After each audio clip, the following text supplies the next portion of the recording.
জয় মা বাংলা, জয় গুরুদেব, নমস্কার। অ্যাস্ট্রো বিআরএসে সকলকে স্বাগত জানাই। আশা করি সকলে ভালো আছেন। আমি সুরজিৎ। আজ আমার মান্থলি রাশিফল নিয়ে আলোচনা করব এবং আজ আলোচনা করব মেষ রাশির জাতক বা জাতিকাদের কেমন যেতে চলেছে 2024 আগস্ট মাস। শুরুতেই বলবো, এই আলোচনা আপনাদের জীবনে 40 থেকে 50 ভাগ ফলিত হবে। কেউ দয়া করে ভাববেন না যে এটা আপনাদের জীবনে 100% ফলিত হতে চলেছে। তার কারণ হচ্ছে বর্তমান গ্রহের স্থিতি অনুযায়ী যার লগ্নগোষ্ঠীর গ্রহের স্থিতির সঙ্গে যতটা বেশি ম্যাচ করবে তার সঙ্গে ততটাই বেশি ফলিত হবে। এবং এর উদ্দেশ্য হচ্ছে যা কিছু ভালো রয়েছে তা দেখে যেন আরও ভালোভাবে প্ল্যান করতে পারেন, এবং যা কিছু খারাপ রয়েছে তা দেখে কিন্তু সতর্ক ও সাবধান হতে পারেন। এবং এটি কারোর ব্যক্তিগত লগ্নগোষ্ঠী নিয়ে আলোচনা নয়, সেটা মাথায় রেখে দেখবেন। তো আর বেশি দেরি না করে আলোচনা শুরু করব। শুরুতেই বলবো, যারা বিদ্যার্থী পরীক্ষার্থী রয়েছেন তাদের উদ্দেশ্যে আপনাদের কিন্তু এই মাসে পঞ্চম হাউসের যে অধিপতি, আপনাদের পঞ্চম হাউস হচ্ছে এই ঘরটি, অর্থাৎ সূর্যদেবের ঘর, সিংহ রাশি, যারা কিনা মেষ রাশি জাতক জাতিকা।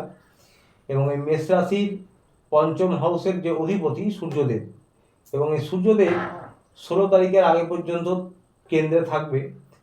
কেন্দ্র থাকলেও ভালো, এবং 16 তারিখে চলে আসবে আপনাদের পঞ্চম হাউসে। এবং পঞ্চম হাউসে আগে থেকেই বুধ রয়েছে, শুক্র রয়েছে। তো সুতরাং পড়াশোনার জন্য এই মাসটি অত্যন্ত ভালো। যারা প্রচেষ্টা প্রয়াস করছেন তাদের ইচ্ছে পূরণ হবে, তাদের প্রচেষ্টা প্রয়াস অনুযায়ী সফলতা খুব ভালো হবে। এবং আপনারা যে কোনো কম্পিটিটিভ এক্সামের ক্ষেত্রে, পড়াশোনার ক্ষেত্রে, কোথাও অ্যাডমিশন নেওয়ার ক্ষেত্রে খুব ভালো সফলতা পাবেন।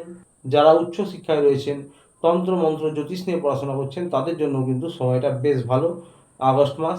এবং আপনাদের 12 নম্বর হাউসে কিন্তু রাহু রয়েছে। 12 নম্বর হাউস থেকে বিদেশ বিচার করা হয়, এবং 12 নম্বর হাউসে রাহুও কিন্তু বাইরে দূরস্থান বিদেশের কারক। সুতরাং যারা পড়াশোনার জন্য দূরস্থান যেতে যাচ্ছিলেন, বাইরে বিদেশে যেতে যাচ্ছিলেন, তাদের জন্য কিন্তু সময়টা অনুকূল যাবে। তাই আপনাদের কিন্তু আগস্ট মাসটা ভালোই যাবে। এবারে বলবো, যারা লাভ রিলেশনে রয়েছেন, প্রেমিক প্রেমিকা রয়েছেন, তাদের উদ্দেশ্যে এই প্রেম ভালোবাসাও কিন্তু 5 নম্বর হাউস থেকে বিচার করা হয়। যেমন করে পঞ্চম হাউস থেকে পড়াশোনা বিচার করা হয়, ঠিক সেই একই রকমভাবে পঞ্চম হাউস থেকে লাভ রিলেশন, প্রেম ভালোবাসা বিচার করা হয়। তো বুঝতেই পারছেন, লাভ রিলেশনের জন্য কিন্তু সময়টা ভালো। শুক্রদেব প্রেম ভালোবাসার কারক এবং 5 নম্বর হাউসে বসে রয়েছে। বুদ্ধির কারক, বাণীর কারক বুধ 5 নম্বর হাউসে বসে রয়েছে। এবং শুক্র এখানে 25 তারিখ পর্যন্ত থাকবে, বুধ থাকবেন 22 তারিখ পর্যন্ত। তো পুরো মাসটা জুড়েই, অর্থাৎ 22 তারিখ 25 তারিখ পর্যন্ত আপনাদের কিন্তু প্রেম ভালোবাসার জন্য এই মাসটা অতি উত্তম। ইচ্ছে পূরণ হবে আপনাদের, আপনারা একে অপরের সম্পর্ক উন্নত করতে পারবেন, আপনাদের রোম্যান্টিকতা বৃদ্ধি পাবে, ঘোরাঘুরি করতে পারেন, ভালো ভালো জায়গায় খাওয়া দাওয়া করতে পারেন, এবং আপনাদের বোঝাপড়াও খুব উন্নত হবে। তবে হ্যাঁ, সূর্যদেবের হাউস, সিংহ রাশির হাউস, সূর্যদেব নিজে কিন্তু এই হাউসের অধিপতি। 16 তারিখ এসে যাবে, সূর্যদেব স্বক্ষেত্রে আসবে। তো সুতরাং সে বিষয়টাও অত্যন্ত ভালো। কিন্তু এখানে একটা বিষয় বলে রাখবো, যে সূর্যদেব স্বক্ষেত্রে আসছেন সেক্ষেত্রে ভালো, কিন্তু ইগোর সমস্যা হবে। 16 তারিখের থেকে ইগোর সমস্যা হতে পারে। ইগোর সমস্যা, একে অপরকে ছোট করা, ডোমিনেট করার সমস্যা কিন্তু হতে পারে। সেই বিষয়টি খেয়াল রাখবেন। ইগোকে দূরে সরিয়ে রাখবেন, নিজেদের ক্রোধকে বা একে অপরকে ছোট করার মানসিকতাকে, এই সমস্ত কিছুকে এড়িয়ে চলার চেষ্টা করবেন। তাহলে কিন্তু খুবই সুন্দর যেতে চলেছে আপনাদের এই মাসটা। 16 তারিখে সূর্য এবং শুক্রদেব, অর্থাৎ সূর্যদেব কিন্তু নিজের রাশিতে আসবে, ওখানে শুক্র রয়েছে, বুধও রয়েছে। তো সুতরাং শুক্র এবং সূর্যদেব যখন এক রাশিতে আসবেন, তখন কিন্তু যারা নতুন করে প্রেমে পড়তে চাইছেন বা রিলেশনে যেতে যাচ্ছেন, তাদের জন্য বলি, আপনাদের সঙ্গে কোনো মহিলার বচসা হতে পারে বা বাদ বিতণ্ডা হতে পারে, আপনার উপর দোষারোপ করতে পারে, এরকম সম্ভাবনা হতে পারে যারা নতুন করে রিলেশনে যেতে চাচ্ছেন তাদের ক্ষেত্রে। কিন্তু সকলের জন্য বলবো, গোটা মাসটা আপনাদের 25 তারিখ পর্যন্ত অত্যন্ত ভালো যাবে। এবার বলবো, যারা হাজব্যান্ড ওয়াইফ রয়েছেন তাদের উদ্দেশ্যে 7 নম্বর হাউস হচ্ছে তুলা রাশির হাউস, এবং তুলা রাশির অধিপতি হচ্ছে শুক্রদেব। শুক্রদেব রয়েছে পঞ্চম হাউসে, বুধের সঙ্গে রয়েছেন। এদিক থেকে কিন্তু রোম্যান্টিকতা, প্রেম ভালোবাসা, আপনাদের মধ্যে যে আকর্ষণ, সেই দিকটা ঠিক থাকবে। তবে সূর্যদেব কিন্তু 16 তারিখে যখনই এসে যাবে, তখন কিন্তু আপনাদের ইগো সমস্যা হতে পারে, টুকটাক ভুল বোঝাবুঝি, কলহ হতে পারে। এই বিষয়টি খেয়াল রাখতে হবে। সুতরাং আপনাদের কিন্তু মোটের ওপর 15-16 তারিখ পর্যন্ত সময়টা বেশ ভালো যাবে। তারপর সূর্যদেব যখন এসে যাবেন 5 নম্বর হাউসে আপনাদের, তখন কিন্তু ইগোর সমস্যা, একে অপরকে ছোট করতে পারেন, টুকটাক কলহ অশান্তি হতে পারে। এবং তারপর তো শুক্রদেব এসে যাবে 6 নম্বর হাউসে 25 তারিখে, বুধ এসে যাবে বাণীর কারক বুদ্ধির কারক 22 তারিখে 6 নম্বর হাউসে। তো সুতরাং 16 তারিখের পর থেকে কিন্তু আপনাদের কিন্তু মুখের বাণীর ওপর ক্রোধের ওপর নিয়ন্ত্রণ রাখতে হবে, একে অপরের বোঝাপড়া উন্নত করতে হবে, তা নাহলে টুকটাক কলহ অশান্তি হতে পারে। বন্ধুরা, পরিবার নিয়ে বলবো, পরিবারে আপনাদের কিন্তু পরিবার, আত্মীয় স্বজন, বন্ধু বান্ধবের মধ্যে কিন্তু আপনার নাম খ্যাতি বাড়তে পারে। মাসের মাস পর্যন্ত 16 তারিখ পর্যন্ত বা 15 তারিখ পর্যন্ত আপনারা কিন্তু পরিবারের প্রতি বিশেষ দয়ালু থাকতে পারেন, পরিবারের দায়িত্ব কর্তব্য ভালোভাবে পালন করতে পারেন এবং আপনাদের কিন্তু মুখের বাণী এবং ক্রোধের উপর নিয়ন্ত্রণ রাখতে হবে, তা না হলে পরিবারের সদস্যদের সঙ্গে কিন্তু টুকটাক ভুল বোঝাবুঝি, ইগোর সমস্যা হতে পারে।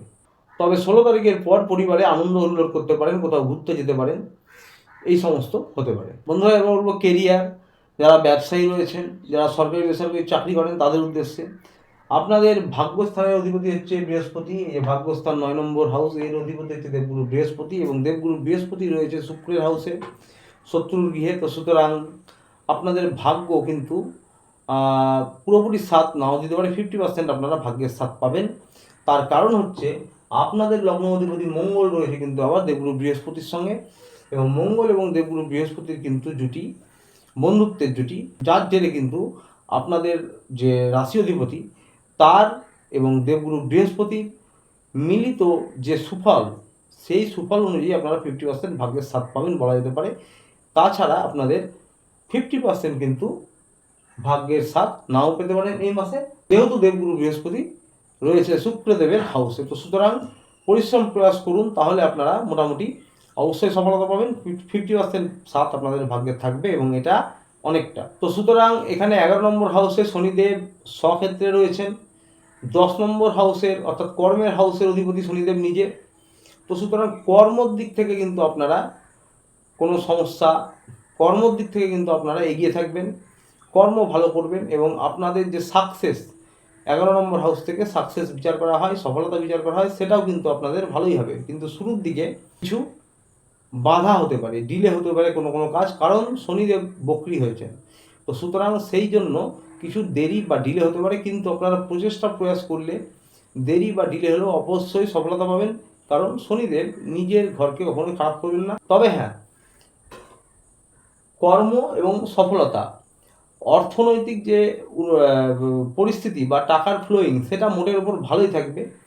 আবারও বলছি, কিছু কিছু ক্ষেত্রে কোনো পেমেন্ট বা কোনো কাজ ডিলে হতে পারে, দেরি হতে পারে, টাকা পয়সা পেতে দেরি হতে পারে, কারণ শনিদেব বক্রী এবং দেবগুরু বৃহস্পতি 2 নম্বর হাউসে আছে, অর্থাৎ শত্রু গৃহে। আগেও বললাম যে 50% ভাগ্যের সাথ পাবেন এবং মঙ্গল আর বৃহস্পতির জন্য তাদের শুভত্বে আপনারা 50% ভাগ্যের সাথ পাচ্ছেন।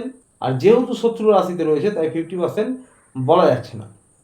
কিন্তু দেবগুরু বৃহস্পতি 2 নম্বর হাউসে রয়েছে, 2 নম্বর হাউস থেকে ব্যাংক ব্যালেন্স বিচার করা হয়। তো সুতরাং এই মাসে আপনাদের সেভিংস করতে একটু সমস্যা হতে পারে, খরচ বৃদ্ধি হতে পারে, যে কোনো কারণে আপনাদের সেভিংস করতে একটু সমস্যা হতে পারে। কিন্তু আপনাদের অর্থনৈতিক পরিকাঠামো, ব্যবসার ক্ষেত্রে, চাকরির ক্ষেত্রে কোনো শুভ কাজ করবেন কি করবেন না, বড় কোনো ডিল করবেন কি না, পার্টনারশিপে নতুন কোনো ব্যবসা শুরু করবেন কি না, এই সমস্ত কিছুর জন্য বলবো অবশ্যই করতে পারেন। তবে হ্যাঁ, 22 তারিখের আগে করে নেওয়া ভালো, কারণ 22 তারিখে বুধ আসবে 6 নম্বর ঘরে, বাণীর কারক বুদ্ধির কারক, ভুল হতে পারে, ভুলভাল সিদ্ধান্ত হতে পারে, হঠকারী সিদ্ধান্ত নিতে পারেন।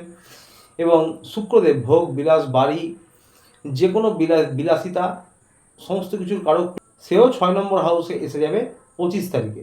তো সুতরাং যে কোনো শুভ কিছু সম্পত্তি কিনা, জমি বাড়ি গাড়ি, কোনো বড় ডিল করা, ব্যবসা বাণিজ্য পার্টনারশিপে শুরু করা, সব কিছু করলে আপনারা 22 তারিখ অথবা 25 তারিখের আগে করে নেওয়াই ভালো।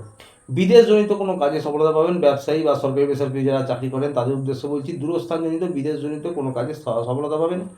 তবে অবশ্যই ওই যে বললাম 25 তারিখ 22 তারিখ, এই 22 তারিখের আগে করে নেওয়া অত্যন্ত ভালো। অর্থনৈতিক পরিকাঠামো একই রকম থাকবে, মান্থলি ইনকাম ভালোই থাকবে। তবে যে কোনো পেমেন্ট, টাকা পয়সার ক্ষেত্রে, কোনো অফিসিয়ালি কাজের ক্ষেত্রে একটু ডিলে হতে পারে, দেরি হতে পারে, বকরি শনির প্রভাবে, এই বিষয়টি খেয়াল রাখবেন। তাছাড়া মোটের ওপর আপনাদের একরকম ভালোই যেতে চলেছে। রাজনৈতিক ফিল্ডে যারা রয়েছেন তাদেরও কিন্তু 22 তারিখ পর্যন্ত সময়টা ভালোই যাবে।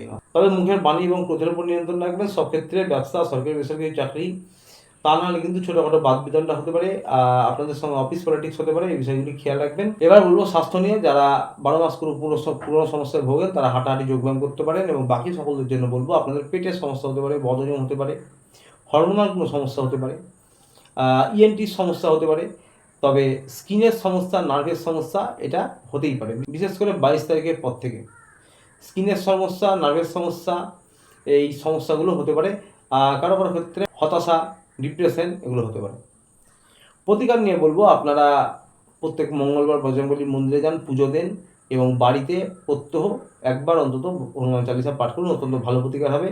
ছাদে বা উঠোনে পাখিদেরকে কিছু খাবার দিন। তো আজ ছিল এই পর্যন্ত। ভিডিওটি ভালো লাগলে চ্যানেলটি অবশ্যই লাইক সাবস্ক্রাইব করে পাশে থাকবেন। দেখা হচ্ছে আবার পরের ভিডিওতে। ভালো থাকবেন, সুস্থ থাকবেন, নমস্কার।